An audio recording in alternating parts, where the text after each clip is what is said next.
আজকের জুমার খুতবার সংক্ষিপ্ত আলোচ্য বিষয় হচ্ছে লা ইলাহা ইল্লাল্লাহ এর রোকন এবং শর্তাবলী সম্পর্কে। লা ইলাহা ইল্লাল্লাহ এই কালেমা আমরা সকলেই জানি। এই কালেমা জানে না এমন কোনো মানুষ আমাদের দেশে নেই। এই কালেমা মুসলিমরা তো জানেই, পাশাপাশি অমুসলিমরাও জানে। আপনি একজন হিন্দুকে যদি কালেমা সম্পর্কে জিজ্ঞাসা করেন, তাহলে সে বলবে ইসলামের কালেমা হচ্ছে লা ইলাহা ইল্লাল্লাহ। তার মানে লা ইলাহা ইল্লাল্লাহ সম্পর্কে আমরা সকলেই জানি। তবে লা ইলাহা ইল্লাল্লাহ এর রোকন কি, এর অর্থ কি, এর শর্ত কি, এ সমস্ত কিছু আমাদেরকে জানতে হবে।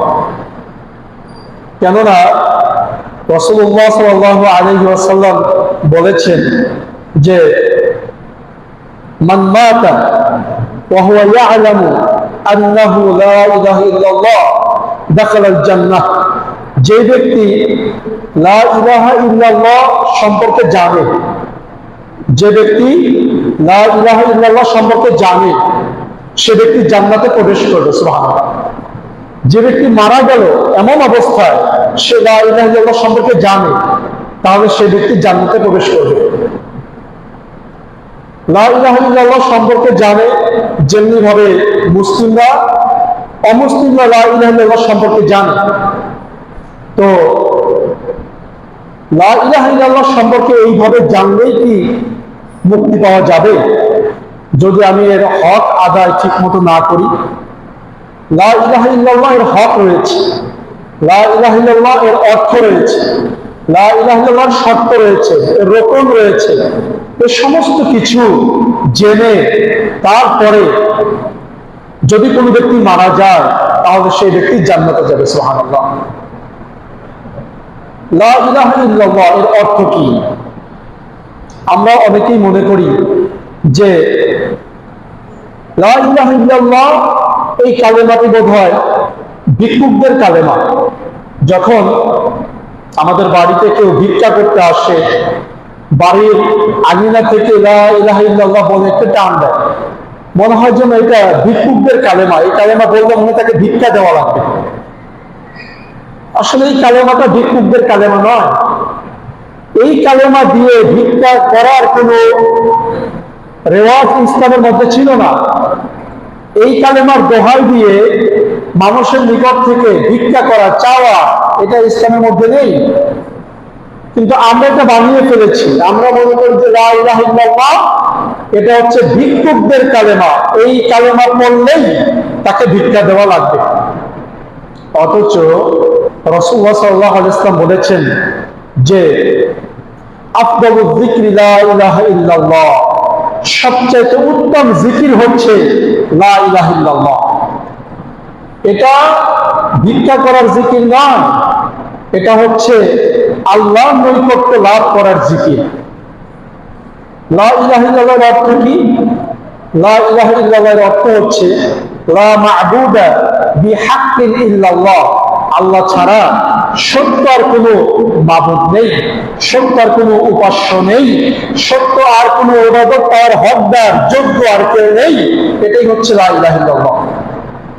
প্রিয় ভাইরা, আমরা লা ইলাহা ইল্লাল্লাহ সকলেই জানি, কিন্তু এর অর্থ না জানার কারণে, এর শর্তগুলো না জানার কারণে, এর রোকনগুলো না জানার কারণে আপনি দেখবেন যে খ্রিস্টানেরা তারা লা ইলাহা ইল্লাল্লাহ জানে, কিন্তু এর অর্থ, এর তাৎপর্য, এর শর্ত এটা না জানার কারণে তারা আল্লাহ বানাইছে তিনজনকে। একজন হচ্ছে আল্লাহ, দ্বিতীয় হচ্ছে ঈসা আলাইহিস সালাম, তৃতীয় হচ্ছে তার মা মারিয়াম আলাইহিস সালাম। তাদেরকে আল্লাহ বানিয়েছে। ইহুদিরা লা ইলাহা ইল্লাল্লাহ সম্পর্কে জানে, কিন্তু এর সঠিক অর্থ তারা অনুধাবন করতে পারেনি। এর শর্তগুলো তারা জানে না, এর তাৎপর্য তারা জানে না। যে কারণে ইহুদিরা আল্লাহ বানাইছে দুইজনকে, একজনকে আল্লাহ, দ্বিতীয় হচ্ছে উযাইর আলাইহিস সালাম। কোরআনের মধ্যে আছে ইহুদিরা খ্রিস্টানদের মতো বলে যে ওযাইর ইবনুল্লাহ, ওযাইর হচ্ছে আল্লাহর সন্তান। নাউযুবিল্লাহ। তারা আল্লাহ বানাইছে কয়জনকে? দুইজনকে। আর যারা হিন্দু আছে ওদের তো আল্লাহর শেষ নাই, ৩৩ কোটি দেবতা, এদের আল্লাহর কোনো শেষ নাই, কোনো কুল কিনারা নাই। তার মানে এদের লা ইলাহা ইল্লাল্লাহ মুখস্থ থাকলেও এর অর্থটা কি, এর গুরুত্বটা কি, এর রোপণ কি, এর শর্ত কি, এগুলো তাদের জানা নেই। ঠিক এরকম ভাবে আমাদের মুসলিমদের মধ্যে এক শ্রেণীর মুসলিমরা আছে যারা কিনা লা ইলাহা ইল্লাল্লাহ মুখে উচ্চারণ করেছে, তারা মনে করছে যে আমরা মুসলিম, আমরা ইমানদার, কিন্তু লা ইলাহা ইল্লাল্লাহ সম্পর্কে না জানার কারণে তারাও হয়তো ইহুদি অথবা খ্রিস্টান অথবা হিন্দুদের সাথে মিশে গেছে। ভাইরা, লা ইলাহা ইল্লাল্লাহ আমরা সকলে জানি, কিন্তু আল্লাহ সুবহানাহু ওয়া তাআলা তিনি সূরা মুহাম্মাদের 19 নম্বর আয়াতের মধ্যে বলছেন, ফা'লাম আন্নাহু লা ইলাহা ইল্লাল্লাহ, নবী হে তুমি জানো লা ইলাহা ইল্লাল্লাহ সম্পর্কে। আপনার ইসলাম আনার পূর্বে, সালাত আদায়ের পূর্বে, সিয়াম পালনের পূর্বে, হজ আদায়ের পূর্বে লা ইলাহা ইল্লাল্লাহ সম্পর্কে জানা হচ্ছে ফরজ। আগে এটা জানতে হবে, কারণ আল্লাহ তাআলা ফরজ করে দিয়েছেন। আল্লাহ তাআলা বলেছেন ফা'লাম, তুমি জানো আন্নাহু লা ইলাহা ইল্লাল্লাহ, লা ইলাহা ইল্লাল্লাহ সম্পর্কে আগে তুমি জানো। যে কারণে মক্কায় কাফেররা তাদেরকে যখন নবী সাল্লাল্লাহু আলাইহি ওয়াসাল্লাম দাওয়াত দিল লা ইলাহা ইল্লাল্লাহ, তিনি সাফা পাহাড়ে দাঁড়িয়ে যখন বললেন যে ইয়া সাবাহা, সকালের বিপদ, এরপরে বনু হাশিম, তারপরে আরো যত গোত্র ছিল তিনি গোত্রের নাম ধরে ডাক দিয়ে তাদেরকে বললেন যে আমি যদি তোমাদেরকে বলি এই পাহাড়ের পেছনে শত্রু দল তোমাদের জন্য ওট পেতে বসে আছে, তোমরা কি আমার কথা বিশ্বাস করবে? মক্কার কাফেররা বলল অবশ্যই বিশ্বাস করব, কারণ মা জাররাবনাকা ইল্লা সাদিকান, হে মুহাম্মদ তোমার থেকে আজ পর্যন্ত আমরা মিথ্যা কথা পাই নাই, তুমি শুধু সত্য কথাই বলেছো, তুমি যা বলবা সব বিশ্বাস করবে। নবী সাল্লাল্লাহু আলাইহি ওয়াসাল্লাম তখন বললেন ইয়া আইয়ুহান নাস, ও হে মানুষেরা, কুলু তোমরা বলো লা ইলাহা ইল্লাল্লাহ তুফলিহুন, লা ইলাহা ইল্লাল্লাহ তোমরা বলো। তো এই কথা শোনার পরেই মক্কার কাফেররা আবু লাহাব 2 হাত উঁচু করে নবী সাল্লাল্লাহু আলাইহি ওয়াসাল্লামকে মারতে আসলো, 2 হাত উঁচু করে মারতে আসলো আর বললো যে তাক্কাল্লাকা সাইরাল ইয়াউম আলিহাদা জামাআতানা ইয়া মুহাম্মদ, হে মুহাম্মদ তোমার গোটা জীবন ধ্বংস হোক, তুমি এই জন্য আমাদেরকে জমা করেছো। তার মানে আবু লাহাব লা ইলাহা ইল্লাল্লাহর অর্থ বুঝতে পারছে। কিন্তু আপনি এখন আমাদের কোন হিন্দুর কাছে গিয়ে বলেন, সেও মুখ দিয়ে লা ইলাহা ইল্লাল্লাহ বলবে, আপনার উপরে রাগ করবে না, কারণ সে অর্থ বোঝে নাই।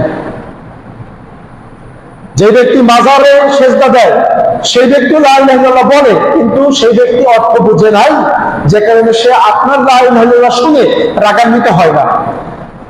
আর নবী সাল্লাল্লাহু আলাইহি ওয়াসাল্লামের লা ইলাহা ইল্লাল্লাহ শুনে আবু লাহাব রেগে গেছে, 2 হাত উঁচু করে মারতে আসছে। আল্লাহ তাআলা এর বিপক্ষে সূরা নাযিল করে দিল।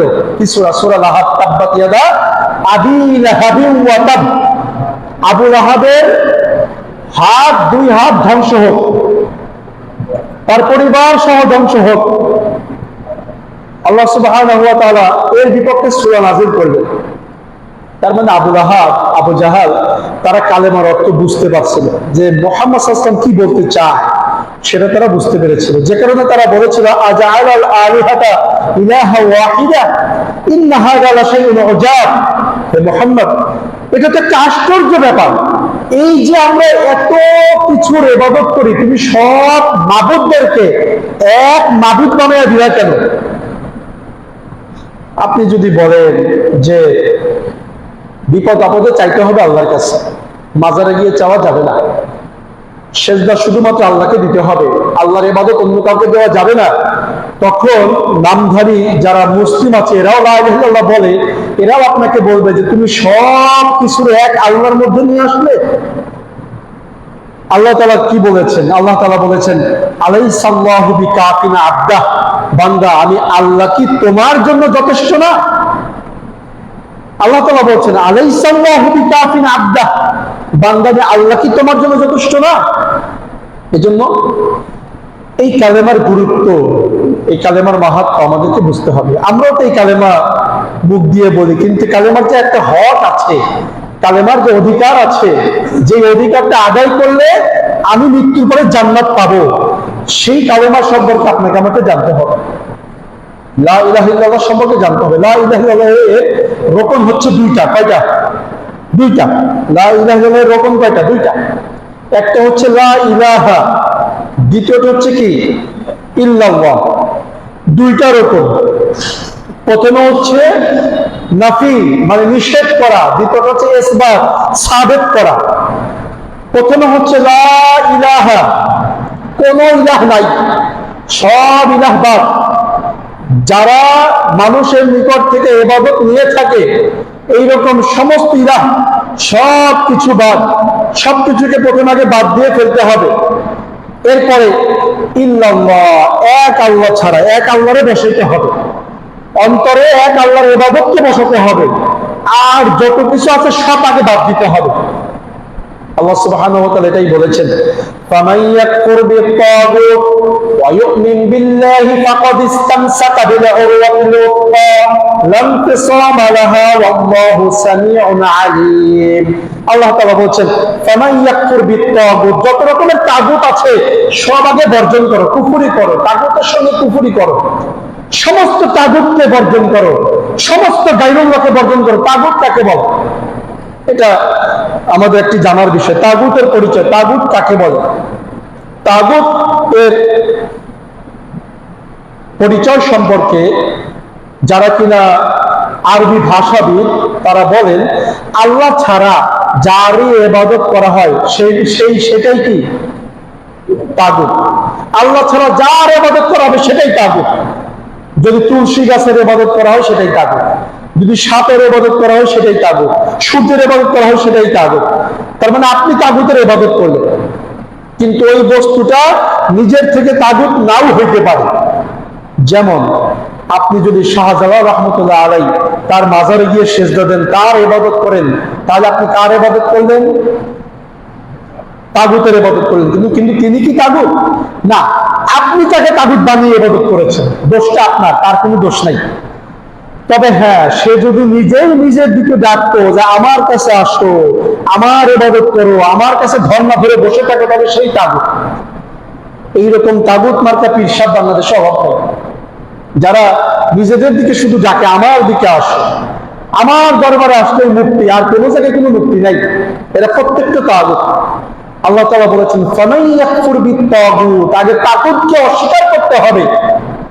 আপনি বাড়ি করবেন, যদি রং করেন, সেক্ষেত্রে যদি কোনো পুরাতন রং থাকে সেটা আগে ঘষে পরিষ্কার করে নিতে হবে, তাহলে পরে নতুন রং দিলে সেটার উপরে বসবে।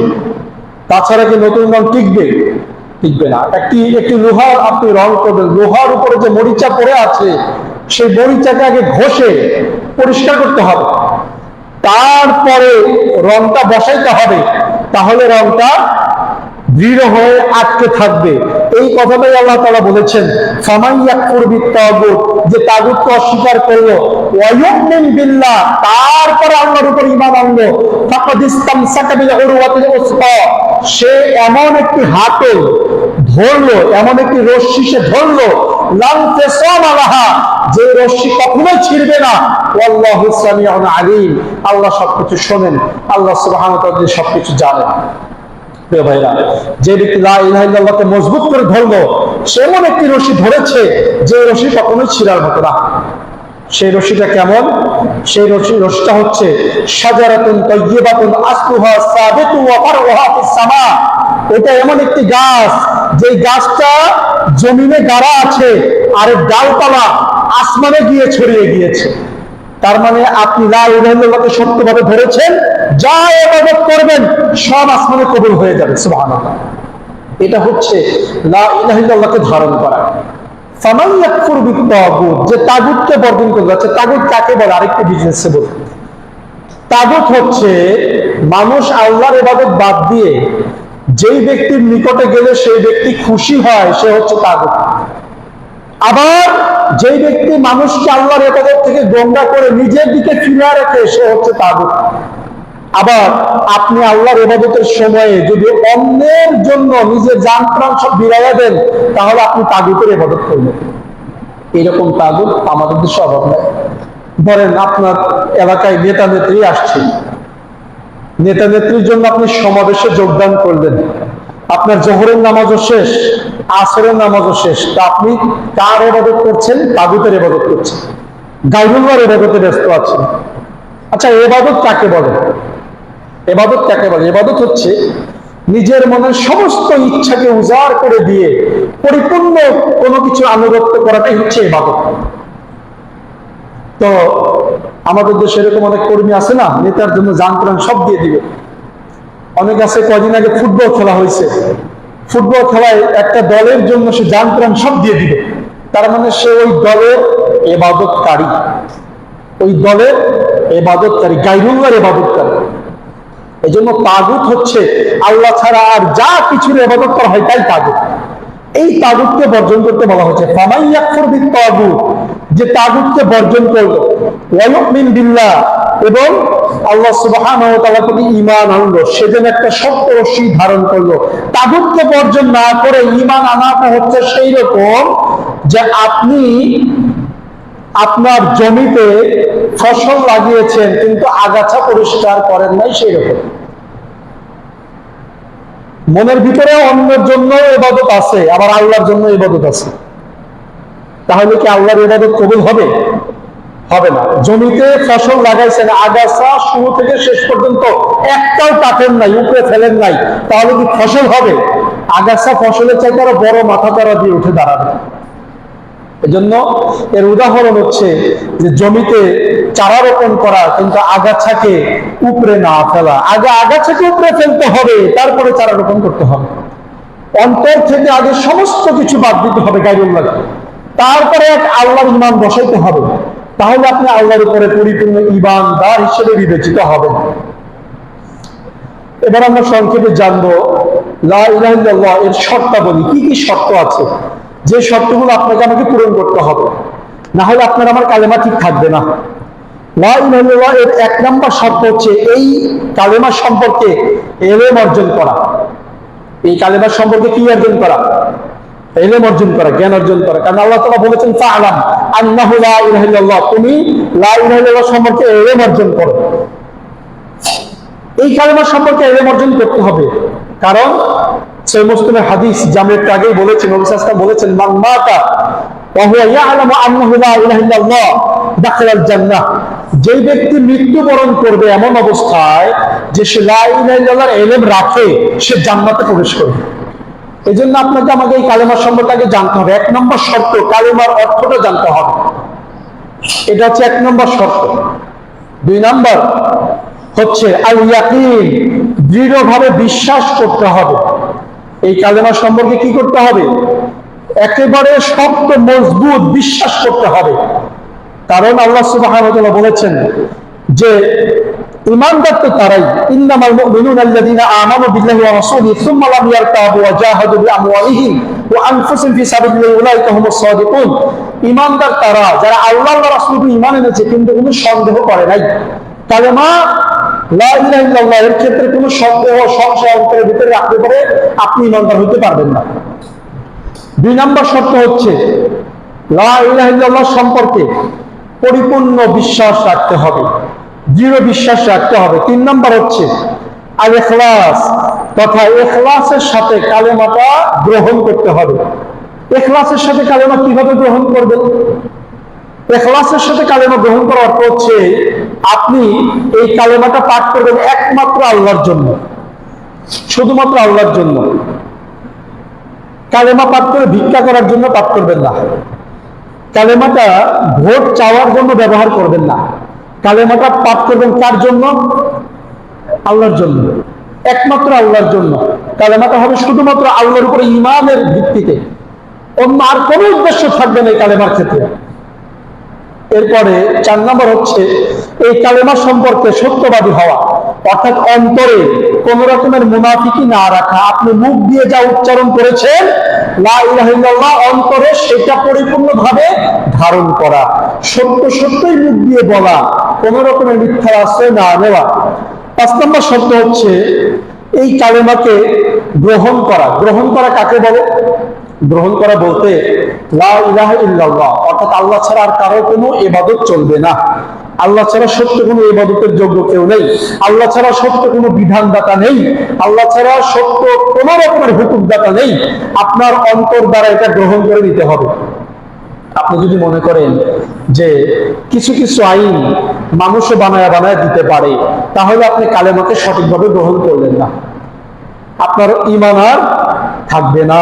এই ধরনের বেঈমান ব্যক্তি আমাদের ভিতরে অনেক আছে, যারা মনে করে যে মানুষের 2-4টা আইন বানাইতে পারে, যারা মনে করে যে আল্লাহর বিরুদ্ধে গিয়ে 2-4 লাইন লেখা যাবে, এতে কোনো সমস্যা হবে না। এটা হচ্ছে কালেমাকে গ্রহণ না করা, আর এক্ষেত্রে আপনার ঈমান আর থাকবে না। এরপরে 6 নম্বর হচ্ছে কালেমা সম্পর্কে যথাযথ আনুগত্য করা, আনুগত্য মেনে চলা। আল ইনকিয়াদ, অর্থাৎ আনুগত্য মেনে চলা। তার মানে হচ্ছে এই কালেমার যা হক আছে আপনি সেটা মেনে চলবেন। কালেমার হক কি? আপনি যখন বলবেন লা ইলাহা ইল্লাল্লাহ, এক আল্লাহর আমি ইবাদত করি, আল্লাহ ছাড়া সত্য আর কোনো মাবুদের আমি ইবাদত করি না, তখন আপনাকে নামাজে হাজির হওয়া লাগবে। তখন আপনাকে নামাজে হাজির হওয়া লাগবে, আপনাকে নামাজ পড়তে হবে। এটা হচ্ছে আপনি কালেমাকে যে আনুগত্য করেছেন কালেমার, এটা তার বহিঃপ্রকাশ। আপনি কালেমার আনুগত্য কিভাবে করলেন? নামাজের মাধ্যমে কালেমার আনুগত্য করতে হবে। যখন আপনার উপরে যাকাত ফরজ হয়েছে, আপনি যখন যাকাত আদায় করবেন, এটা হচ্ছে কালেমার আনুগত্য করা। যখন আপনার সামনে হারাম এসেছে, আপনি হারামকে বর্জন করবেন, হালালকে গ্রহণ করবেন, এটা হচ্ছে কালেমার আনুগত্য করা। এরপরে 7 নম্বর হচ্ছে আল মুহাব্বা, তথা কালেমাকে ভালোবাসা। পৃথিবীর সবচাইতে বেশি ভালোবাসা থাকবে কালেমার জন্য। আপনারা জানেন খাব্বাব রাদিয়াল্লাহু আনহু শহীদ হয়েছিলেন কিসের জন্য? এই কালেমার জন্য, লা ইলাহা ইল্লাল্লাহর জন্য। হানজালা রাদিয়াল্লাহু আনহু শহীদ হয়েছিলেন কিসের জন্য? এই কালেমাকে উচ্চ করার জন্য, এই কালেমার প্রতি ভালোবাসার জন্য। মুসআব বিন উমাইর রাদিয়াল্লাহু আনহু ধনীর দুলাল, এতটা পরিমাণ ধনী ছিল যে ওই পরিমাণ ধনী বর্তমানে আপনি খুঁজে পাবেন না সহজে, যে কিনা একটা পোশাক একবারের বেশি ব্যবহার করে না। একবার মানে এই না যে পোশাকটা পরে 2-3 দিন থেকেছে, তা না, পোশাক পরেছে, খুলে রেখেছে, বাস, ওটা আর পরে নাই। মুসআব বিন উমাইর রাদিয়াল্লাহু আনহু যখন কিনা তিনি ইসলাম কবুল করলেন, তখন তার মা তাকে বাড়ি থেকে বের করে দিল, বলল যে মুসআব, তোমার আর এই বাড়িতে জায়গা হবে না। মুসআব বিন উমাইর রাদিয়াল্লাহু আনহু নবী সাল্লাল্লাহু আলাইহি ওয়াসাল্লামের নিকটে আসলেন। নবী সাল্লাল্লাহু আলাইহি ওয়াসাল্লামের তিনি খেদমত করলেন, ইসলামের খেদমত করলেন, মদিনায় ইসলামের বার্তা নিয়ে গেলেন। জিহাদের ময়দানে তিনি যখন শহীদ হলেন, নবী সাল্লাল্লাহু আলাইহি ওয়াসাল্লামের 2 চোখ দিয়ে পানি পড়ছে, তিনি এক টুকরা কাপড় দিয়ে মুসআব রাদিয়াল্লাহু আনহুকে ঢেকে দিচ্ছেন, কাফন পরায়া দিচ্ছে, কাফনের কাপড়। মাথা ঢাকে তো পা ঢাকে না, পা ঢাকে তো মাথা ঢাকে না। নবী সাল্লাল্লাহু আলাইহি ওয়াসাল্লাম কান্না করে দিলেন। তিনি বললেন যে মুসআব, তুমি এতটাই ধনী ছিলে, কিন্তু তোমাকে আমি বিদায় দিচ্ছি এমন অবস্থায় তোমার মাথা ঢাকে তো পা ঢাকে না, পা ঢাকে তো মাথা ঢাকে না।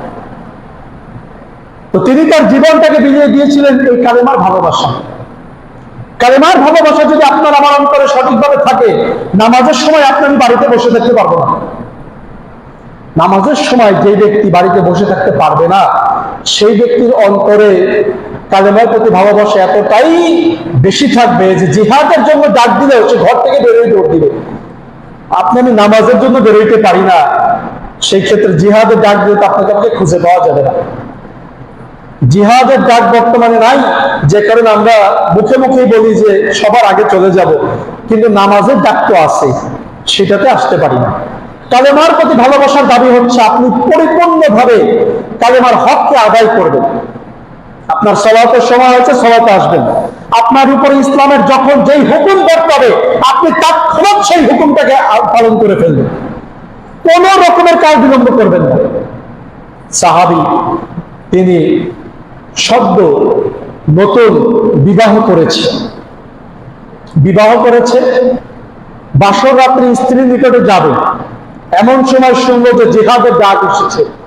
এই যে কালেমার ভালোবাসা অন্তরে সবচেয়ে বেশি। আর আল্লাহ তাআলা তো এটাকে বলে দিয়েছেন, আল্লাহ তাআলা বলেছেন ওয়ামিনান নাস মাইয়াত্তাখিযু মিন দুনিল্লাহি আনদাদা ইউহিব্বুনাহুম কাহুব্বিল্লাহ ওয়াল্লাযীনা আমানু আশাদ্দু হুব্বান বিল্লাহ। মানুষের মধ্যে এমন কিছু মানুষ আছে যারা কিনা আল্লাহর সাথে অন্যকে শরীক করে, আল্লাহকে যেমন ভালোবাসা দরকার অন্যকে সেরকম ভালোবাসে। আর যারা ঈমানদার, ওয়াল্লাযীনা আমানু আশাদ্দু হুব্বান লিল্লাহ, ঈমানদারেরা সবচেয়ে বেশি ভালোবাসবে আল্লাহ সুবহানাহু ওয়া তাআলা। এজন্য দেখবেন যারা আল্লাহকে ছাড়া আল্লাহর মতো করে অন্যকে ভালোবাসে, আপনি যদি বলেন যে তুমি বাড়ি থেকে বের হয়ে যাও, তোমার গোসল খাওয়া টাওয়া কিচ্ছু ঠিক মতো হবে না, তুমি শুধু রাস্তায় রাস্তায় ঢাল সুরকি নিয়ে ঘুরে বেড়াবা, ও দেখবেন যে বের হয়ে যাবে। কিন্তু নামাজের জন্য আসতে পারবে না, কারণ তার অন্তরে আল্লাহ থেকে অন্য কিছু ভালোবাসা বেশি হয়ে গেছে, আল্লাহর থেকে অন্য কিছুর ভালোবাসা বেশি হয়ে গেছে। এই জন্য দেখবেন যে 10 দিন বাড়ি থেকে বের হয়ে যাবে, কিন্তু মসজিদ আল্লাহর বান্দা আসতে পারবে না। এই জন্য প্রিয় ভাইয়েরা, সাহাবী তার অন্তরে এতটাই বেশি আল্লাহর ভালোবাসা ছিল, বাসর রাত স্ত্রীর নিকটে যাবে, এমন সময় সে শুনলো বাইরে থেকে জিহাদের ঘোষণা দেওয়া হচ্ছে। তখন সে বাসর ফেলে গিয়ে জিহাদের ময়দানে গিয়ে শহীদ হয়ে গেছে। ইসলাম কায়েম হয়েছে, আমাদের পর্যন্ত এসছে, কিন্তু অনেক ত্যাগ তিতিক্ষা, অনেক বিসর্জনের মাধ্যমে। আর এই ইসলাম, আমরা রেডিমেড ইসলাম পাওয়ার পরে আমাদের নিকট ইসলামের কদর নাই, আমাদের নিকট আছে হচ্ছে অবহেলা। আমাদের আরো চেষ্টা কে কত ইসলাম থেকে দূরে সরে যেতে পারে। মসজিদে যদি সময় মতো যাই, মনে হবে যে না, আমাকে পুলিশে গ্রেফতার করে ফেলেছে, এই জন্য মসজিদ থেকে কত দূরে পালাইতে পারে। আপনি দেখবেন যদি বৃষ্টি হয়, মুসল্লিরা মসজিদের ভিতরে থাকলে পারে কে কার আগে বের হয়ে যাবে, ভিজে হলে বাড়িতে চলে যাবে, মনে হবে যেন জেলখানার ভিতরে চলে আসছে। অবস্থাটা এরকম না? এই যে এখন তো বৃষ্টির সিজন, বৃষ্টি হলে পরে মুসল্লিরা দেখবেন যে মানে আপনার বাড়িতে যাওয়ার জন্য তাড়াহুড়া লাগা যায়, ভিজে হলেও বাড়িতে যাবে। কালেমার প্রতি মহাব্বত ঈমানদারের অন্তরে থাকবে সবচেয়ে বেশি। আর এই মহাব্বতটাকে বাড়ি থেকে বের করে মসজিদে নিয়ে আসবে, এই মহাব্বতটাকে বাড়ি থেকে বের করে জিহাদের ময়দানে নিয়ে যাবে, এই মহাব্বতটাকে ইসলামী শরিয়া পালন উদ্বুদ্ধ করবে যদি কালেমার প্রতি সঠিক ভালোবাসা থাকে। আমাদের দেশে সচরাচর এই কালেমার সম্পর্কে আলোচনা হয় না। যখন ওই যে সুন্নতে খাতনা দেয় না, আমরা ওটা কি বলি, মুসলমানি বলি। ওই মুসলমানের সময় এসে একবার পরে, বাবা বলো তো লা ইলাহা ইল্লাল্লাহ, ও বলে লা ইলাহা ইল্লাল্লাহ, মনে করে ঠিক আছে আমি মুসলমান আছি, মৃত্যু পর্যন্ত আমি মুসলমান। কিন্তু ও যে কি বললো সেটার অর্থই জানে না। এই জন্য কালেমার প্রতি ভালোবাসা থাকবে সবচেয়ে বেশি। আর কালেমার আরেকটি শর্ত হচ্ছে যে অস্বীকার করা, কুফরি করাটার একটা শর্ত। কি শর্ত? ফামাইয়াকফুর বিত্তাগুত, আপনি তাগুতের সঙ্গে কুফরি করবেন, এটা হচ্ছে কালেমার দাবি। যখন আপনি লা ইলাহা ইল্লাল্লাহ বলেছেন, আপনি তখন তাগুতের সঙ্গে কুফরি করবেন। নবী সাল্লাল্লাহু আলাইহি ওয়াসাল্লাম তিনি যখন মক্কায় লা ইলাহা ইল্লাল্লাহ দাওয়াত দিয়েছিল, তখন আবু জাহাল, আবু লাহাব, উতবা, শাইবা সহ মক্কার কাফেররা নবী সাল্লাল্লাহু আলাইহি ওয়াসাল্লামকে বয়কট করেছিল, তাকে গৃহবন্দী করে রেখেছিল। শিয়াবে আবু তালেবের বাড়িতে তিনি বন্দী ছিলেন, 3 বছর বন্দী ছিলেন। গোপন ইসলামের দাওয়াত দিয়েছিলেন শুধুমাত্র এই কালেমার প্রচার করার জন্য। নবী সাল্লাল্লাহু আলাইহি ওয়াসাল্লাম কি আবু জাহেলের কাছে বলছিল যে আমরা একটা মাদ্রাসা করব, দোতলা বানায়া দাও, এটা বলছিল? আবু জাহেলের কাছে বলে নাই। আবু জাহেলের কাছে কি বলছিল যে তোমার যে জমি আছে ওই জায়গা থেকে আমাকে 10% জমি দাও? এটার জন্য বিরোধ বাঁধে নাই। নবী সাল্লাল্লাহু আলাইহি ওয়াসাল্লাম শুধুমাত্র কালেমাটা গ্রহণ করার কথা বলেছে। আবু জাহাল, আবু লাহাব কালেমা বুঝতো, যে কারণে তারা গ্রহণ করে নাই। আলী রাদিয়াল্লাহু আনহুর বাবা আবু তালেব নবী সাল্লাল্লাহু আলাইহি ওয়াসাল্লামকে এত বেশি ভালোবাসতেন যে নিজের সন্তানের জায়গায় তিনি তার ভাতিজাকে শোয়া রাখত, আর সন্তানকে শোয়া রাখত ভাতিজার জায়গায়। যদি কিনা হত্যা হয়ে যায়, সন্তান যেন হত্যা হয়ে যায়, মুহাম্মদ সাল্লাল্লাহু আলাইহি ওয়াসাল্লাম যেন ঠিক থাকে। তারপরে নাজাত তার কপালে হয় নাই, কারণ সে কি গ্রহণ করে নাই বলেন তো? কালেমা গ্রহণ করে নাই। তাহলে কালেমার গুরুত্ব কত বেশি। নবী সাল্লাল্লাহু আলাইহি ওয়াসাল্লামকে ভালোবাসছে, মহব্বত করছে, সন্তানের চেয়ে বেশি ভালোবাসছে, নিজের কাছে আগলা রাখছে, নিজের জীবনকে বাজি রেখে ভাতিজাকে হেফাজত করছে, কিন্তু নাজাত পায় নাই, কারণ সে কালেমা গ্রহণ করে নাই। সেই কালেমা আমরা তো মুখ দিয়ে উচ্চারণ করি, কিন্তু কালেমার হক কি যথাযথভাবে আদায় হয়? যদি কালেমা না বুঝে পড়লেই হইতো, তাহলে মক্কার কাফেররা মুক্তি পাওয়া যেত। কারণ আপনারা দেখবেন আর রাহিকুল মাখতুমের মধ্যে আছে, তারপরে সিরাতের অন্যান্য কিতাবের মধ্যে আছে, নবী সাল্লাল্লাহু আলাইহি ওয়াসাল্লামের বিরুদ্ধে যখন মক্কার কাফেররা সবাই একত্রিত হয়ে গেল, ওই সময় কাবা ঘরের চত্বরে কাবার উপরে একটা বড় পোস্টার টাঙায়া দিল। পোস্টারের উপরে লেখা ছিল বিসমিকা আল্লাহুম্মা, আল্লাহ তোমার নামে শুরু করলাম। কে লিখেছে? মক্কার কাফেররা লিখেছে। তার মানে আল্লাহকে বিশ্বাস করতো, কিন্তু লা ইলাহা ইল্লাল্লাহকে মানতো না। তাহলে লা ইলাহা ইল্লাল্লাহ কি, সেটাকে আপনাকে আমাকে জানতে হবে। আপনি আমি লা ইলাহা ইল্লাল্লাহ বলি, আবার মাজারে গিয়ে সিজদা দেই। মক্কার কাফেররা তারা জানতো যে লা ইলাহা ইল্লাল্লাহ যদি কেউ বলে, তাহলে সেই ব্যক্তি অন্যের কাছে সুপারিশ কামনা করতে পারবে না, শুধু আল্লাহর কাছে সুপারিশ কামনা করবে। যদি কেউ লা ইলাহা ইল্লাল্লাহ বলে, তাহলে সেই ব্যক্তি মাজারে গিয়ে সিজদা দিতে পারবে না, কারণ ইবাদত করতে হবে একমাত্র আল্লাহ সুবহানাহু ওয়া তাআলা, আর আল্লাহর ইবাদত অন্য কাউকে দেওয়া যায় না। এজন্য আবু জাহেল, আবু লাহাব তারা লা ইলাহা ইল্লাল্লাহ বুঝতে পারতো, যে কারণে তারা বলতো না।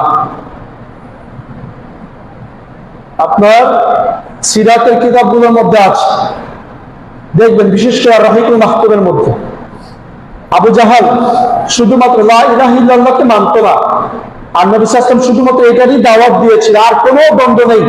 নবী সাল্লাল্লাহু আলাইহি ওয়াসাল্লাম যখন কিনা মক্কার সামনে কাবা ঘরের সামনে সিজদা দিয়েছে, তার পিঠের উপরে উটের নাড়ি ভুঁড়ি চাপায় দিয়েছে। এত নির্যাতন, এত কষ্ট কিসের জন্য? শুধুমাত্র কালেমার প্রচারের জন্য। মক্কায় শুধুমাত্র কালেমার দাওয়াত দিয়েছেন তিনি, আর কোনো কিছু দাওয়াত দেন না। বলেন না যে আসো নামাজ পড়ো, কালেমার দাওয়াত দিয়েছেন, শুধুমাত্র তিনি কালেমার দাওয়াত দিয়েছেন। কিন্তু এই কালেমার নিয়েই তার সঙ্গে কাফেরদের দ্বন্দ্ব ছিল। এক্ষেত্রে একটা বিষয় একটু বলি, আমাদের অনেকের জানার ঘাটতি আছে। আমাদের কি বলে, আমাদের দেশের অনেক বক্তা তাদের ওয়াজের মধ্যে আগে যারা ছিল এরকম ওয়াজ করতো যে নবী সাল্লাল্লাহু আলাইহি ওয়াসাল্লামের পিঠের উপরে আবু জাহেল উটের নাড়ি ভুঁড়ি চাপাইয়া দিছে, তারপরে তার চাচা সে আবু জাহেলকে গালাগালি করতেছে আর বলতেছে যে আমার ইয়াতীম ভাতিজার পিঠের উপরে কেন উটের নাড়ি ভুঁড়ি চাপাইয়া দিলা, তার বাবা নাই মা নাই। এই ঘটনা মিথ্যা, ঘটনা সত্য নয়। উটের নাড়ি ভুঁড়ি চাপাইছে এটা সত্য, কিন্তু একজন মানুষ বালেগ হওয়ার পরে আর এতিম থাকে না। নবী সাল্লাল্লাহু আলাইহি ওয়াসাল্লামের হাদিসের মধ্যে আছে, তিনি বলেছেন যে কেউ যখন বালেগ হয় তখন সে আর কি থাকে না? এতিম থাকে না। বালেগ হয়ে গেলে আর কি থাকবে না? এতিম থাকবে না। আর বালেগ হওয়ার আগ পর্যন্ত যদি তার বাবা মারা যায়, তাহলে সে এতিম হিসেবে বিবেচিত হবে। তো নবী সাল্লাল্লাহু আলাইহি ওয়াসাল্লাম তিনি যখন নবুয়ত পেয়েছিলেন, এতিম তিনি তখন ছিলেন না। কারণ মানুষ যখন নিজেই স্বাবলম্বী হয়, তখন আর কেউ এতিম থাকে না। 40 বছর বয়সে গিয়ে কেউ আর এতিম থাকে না। সর্বোচ্চ কত 14-15 বছর বয়স পর্যন্ত হয়তো এতিম থাকতে পারে। যখন সে বালেগ হয়ে যাবে, তখন সে এতিম থাকবে না।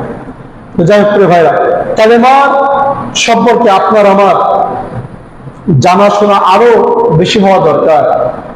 কারণ এই কালেমা যদি কারো শেষ বাক্যটি হয় লা ইলাহা ইল্লাল্লাহ, তাহলে সেই ব্যক্তি জান্নাতে যাবে।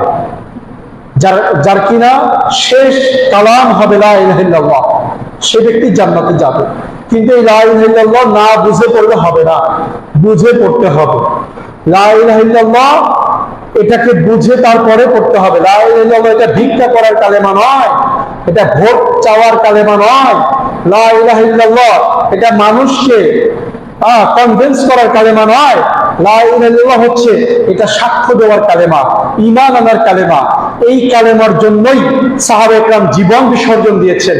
আর সেই কালেমা যদি আপনি আমি না বুঝে যতবার জিকির করি না কেন, আপনার আমার সেটা আদায় হবে না।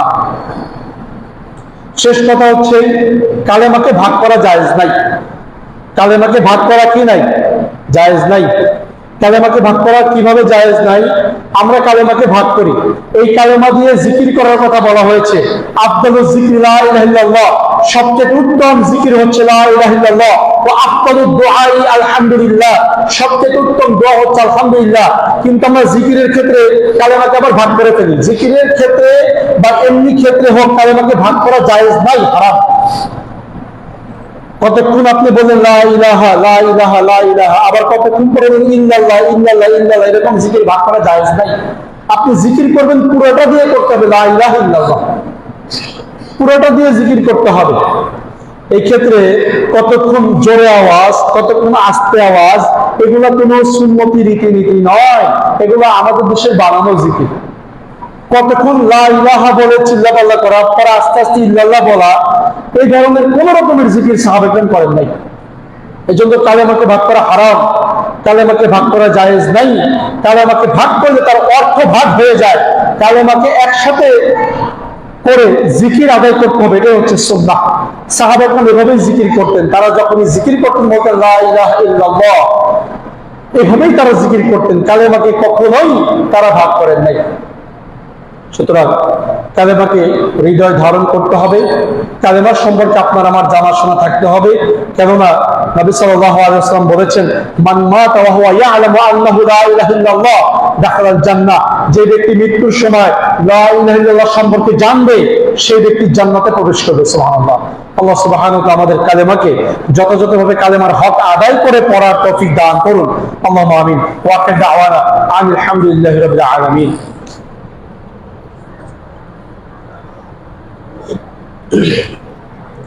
الحمد لله وحده والصلاة والسلام على من لا نبي بعده نبينا محمد وعلى آله وصحبه ومن تبعهم بإحسان إلى يوم الدين. أما بعد، فأعوذ بالله من الشيطان الرجيم.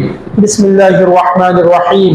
إن الله ملائكته يصلون على النبي يا أيها الذين آمنوا صلوا عليه وسلموا تسليما. اللهم صل على محمد وعلى آل محمد كما صليت على إبراهيم وعلى آل إبراهيم إنك حميد مجيد. اللهم بارك على محمد وعلى آل محمد كما باركت على إبراهيم وعلى آل إبراهيم إنك حميد مجيد. সম্মানিত মুসলিম ইকরাম, দুটি বিষয়। এক নম্বর বিষয়টি হচ্ছে যে আপনারা আল্লাহর সন্তুষ্টির জন্য আমাদের মসজিদ মাদ্রাসায় দান করবেন, চেষ্টা করবেন নিয়মিত দান করার জন্য। যদি মাসিক ডোনার হন, সেই ক্ষেত্রে আমাদের সঙ্গে যোগাযোগ করতে পারেন। কারণ মসজিদ মাদ্রাসার উন্নতি এটা আল্লাহর সন্তুষ্টির জন্য আপনাকে আমাকে করতে হবে। আসমান থেকে ফেরেশতা সেটা করে দিবে না। আল্লাহর সন্তুষ্টির জন্য আপনাকে আমাকে করতে হবে। আল্লাহর দেওয়া সম্পদ থেকে আল্লাহর রাস্তায় দান করা এবং এই দানের মাধ্যমে আল্লাহর সন্তুষ্টি অর্জন করা, এটা অনেক বিশাল ফজিলতের বিষয়। এই হচ্ছে একটি বিষয়। দ্বিতীয় বিষয় হচ্ছে আমাদের নলডুবিতে আমাদের একজন ভাই রাসেল ভাই, তার দোকান ছিল, সেটাও অন্যান্য অনেকেই ভেঙে দিয়েছিল। তো যাই হোক, তার ছেলের হচ্ছে হার্টের ছিদ্রের অপারেশন হয়েছে ঢাকায়, কিন্তু অনেক টাকা ঋণী হয়ে গেছেন। আপনারা আল্লাহর সন্তুষ্টির উদ্দেশ্যে মুক্ত হস্তে দান করবেন। আমাদের ওয়াজেদ ভাইয়ের কাছে দিতে পারেন বা আমার কাছেও দিতে পারেন। এই ক্ষেত্রে এই দানটা বিশেষভাবে করার জন্য অনুরোধ রইল, কারণ সন্তান সন্ততি আপনাদের আমাদেরও রয়েছে। হয়তোবা এই দানের মাধ্যমে আমাদের অনেক বিপদ আপদ কেটে যেতে পারে। আল্লাহ তাআলা চাইলে তিনি সবকিছু করতে পারেন। তো আল্লাহর সন্তুষ্টির জন্য আমরা আরেকজন ভাইয়ের পাশে দাঁড়াবো, সেই চেষ্টাটাই আমাদের থাকবে। আর তিনি বিপদে পড়েছেন, একটা মানুষ বিপদে পড়ার আগ পর্যন্ত অন্যের কাছে চায়, সেক্ষেত্রে বিপদে পড়েছেন বিদায় তিনি চেয়েছেন। আপনার আমার প্রচেষ্টা থাকবে আল্লাহ তাআলার সন্তুষ্টির উদ্দেশ্যে আমাদের এই ভাইয়ের ছেলের হার্টের যে অপারেশন হয়েছে সেটার জন্য সহযোগিতা করার। আপনারা চেষ্টা করবেন সালাতের পরে যে যতটুকু পারেন এই ক্ষেত্রে দান করার জন্য। আল্লাহ সুবহানাহু ওয়া তাআলা আমাদের দানগুলোকে কবুল করুন। আল্লাহ তো আমাদের ইবাদত গুলোকে তিনি মঞ্জুর করেন, কবুল করেন। আল্লাহ তো আমাদের সুন্নাহ ভিত্তিক ইবাদত করার তৌফিক দান করুন। আল্লাহ তো আমাদের রুজিতে রিজিকে বারাকা দান করুন। আল্লাহ তো আমাদেরকে হারাম থেকে বেঁচে থাকার, হালালকে গ্রহণ করার তৌফিক দান করুন। আল্লাহ তাআলা আমাদেরকে তার সন্তুষ্ট অনুযায়ী জীবন যাপন করার তৌফিক দান করুন। রব্বানা আতিনা ফিদ দুনিয়া হাসানাহ وفي الآخرة حسنة وقنا عذاب النار ربنا هب لنا من أزواجنا وذرياتنا قرة أعين واجعلنا للمتقين إماما عباد الله رحمكم الله إن الله يأمركم بالعدل والإحسان وإيتاء ذي القربى وينهى عن الفحشاء والمنكر والبغي